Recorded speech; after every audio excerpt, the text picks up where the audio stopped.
మనందరికీ కొన్ని పిచ్చి భయాలు ఉంటాయండి. కారణం లేని భయాలు అన్నట్టు. అలాంటి వాటిని చిన్నప్పుడే పోగొట్టుకోకపోతే తర్వాత కెరీర్ చాలా చాలా ఇబ్బందుల్లో పడిపోతుందండి. ఈ రోజుకి మన చుట్టూ ఉన్నాం అనవసరమైన భయాలు ఉన్న వాళ్ళని.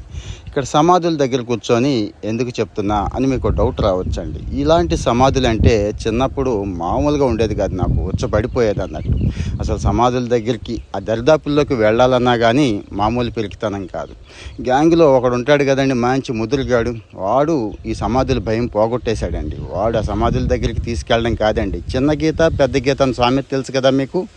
ఏకంగా శ్మశానానికి తీసుకెళ్ళి అక్కడే కూర్చోబెట్టాడు గంట. నేను ఏడుస్తున్నా సరే ఏమీ లేదురా బాబు, అనవసరమైన భయం అని చెప్పి దాన్ని పోగొట్టేశాడండి. తర్వాత ఏదో ఒకసారి మంచి పోటీ వేసుకొని నేను అర్ధరాత్రి శ్మశానానికి వెళ్ళొచ్చిన రోజులు కూడా గుర్తున్నాయండి. సో మన ఇంట్లో కూడా అంతే, పిల్లలు అనవసరంగా నల్లులు, పిల్లులు, బల్లులు, బొద్దింకలు